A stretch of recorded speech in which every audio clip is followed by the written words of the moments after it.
La fragilité, c'est une réalité de la condition humaine. Un échec, un accident, un deuil, même l'âge qui nous rend dépendants, tout le monde peut le vivre. Je pense qu'il faut oser et qu'il faut risquer sa vie. Sinon, tu ne fais pas de rencontres.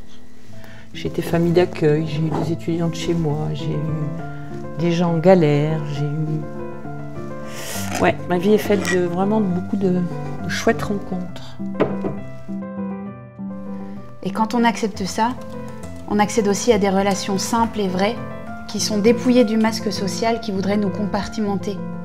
Ceux qui vont bien et qui n'auraient besoin de personne, et ceux qui vont pas bien et qui n'auraient plus rien à offrir au monde. J'ai pesé 160 kilos et c'était ma seule façon qu'on me remarque, c'était d'être habillée toujours en couleur et d'être toujours maquillée. L'exclusion, je connais, je sais ce que ça fait. Je me suis toujours sentie exclue jusqu'à ce que je maigrisse.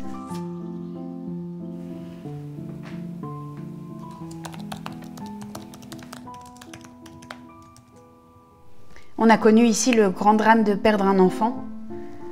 On a appris pendant la grossesse que notre petite Diane avait de graves malformations et que sa vie serait très courte. Et en effet, elle est décédée à sa naissance.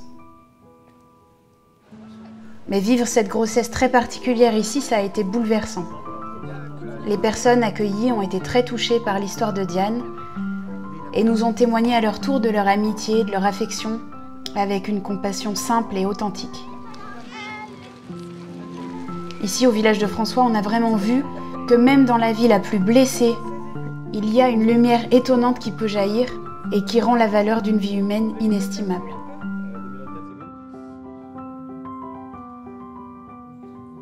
Je lui ai demandé quels étaient les besoins du village et il m'a répondu « mais on n'a pas besoin de vous.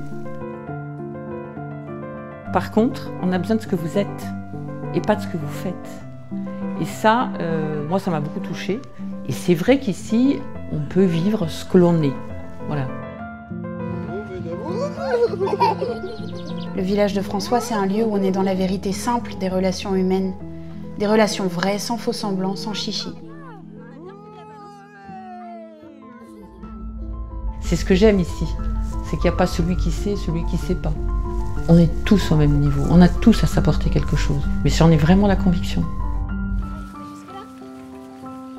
On repart de cette mission avec un regard sûrement plus adulte, plus éduqué sur la vie et les relations, un regard moins innocent, mais plus décidé, plus déterminé que jamais à voir ce qui est bon et ce qui est beau chez l'autre et dans le monde.